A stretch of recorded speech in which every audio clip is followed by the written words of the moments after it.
We will now begin the process of the RelieveSI allergy test.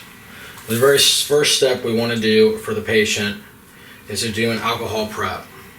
The best technique is to start in the middle of the back and start making small circles until they get bigger and bigger. And this way we're cleaning from the inside out. Perfume, cologne, dirt, lotion. Want to make sure that we work with a nice clean surface. You might need to use 2 or even 3 alcohol wipes depending on the size of the patient.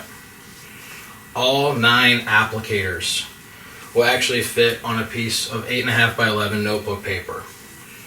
So for a female patient or a child, you have plenty of room to work with. If you have a regular sized patient, adult male, you might as well use the area that you have. The next step would be to make some reference points as to where we want to place our 9 different applicators. You can do this by using the letters A through I corresponding to the batteries. So right around the left shoulder blade would be letter A, top middle B, right shoulder blade C, go down approximately 6 to 8 inches. We'll do D, E, F, G, H, and I. We will be placing the batteries directly under the letters. All right, now we can begin the test. We'll grab the first tray, which contains batteries A, B, and C. I've already taken the lids off the trays. Our applicators were in there from the time we put the kit together. We'll take the applicator out of the battery A, place it down with moderate pressure. We want to make sure that all 4 corners are touching the patient's skin. Sometimes when patients lay down in this position, they'll place their arms underneath their head, protruding the shoulder blades, making the position of batteries A and C a little tricky. So this is why I tend to default to a moderate pressure. I then rock the applicator front to back and left to right. Lift off, throw it away.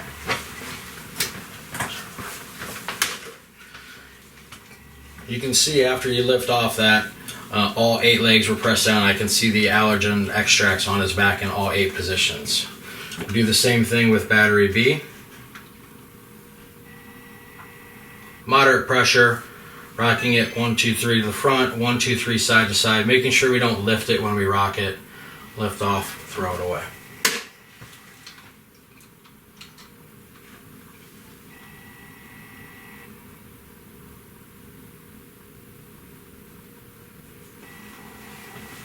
We'll then go to our second tray.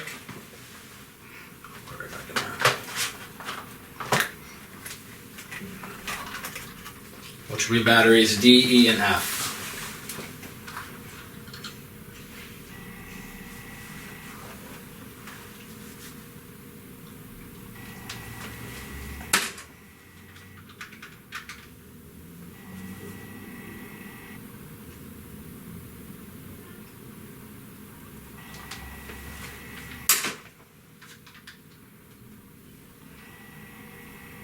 The placing of the applicator should not cause any pain or draw any blood.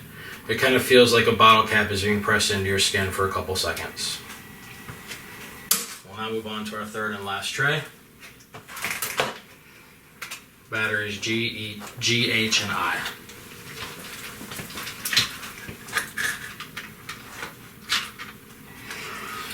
One thing to note too, it's much easier to hold the tray flat in your hand versus trying to hold it on the edges.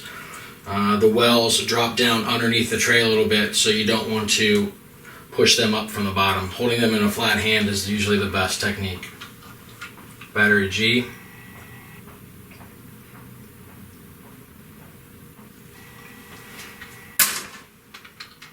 Battery H.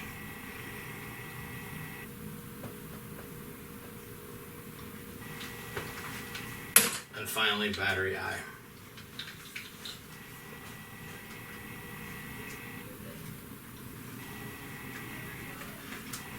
The test has now been administered.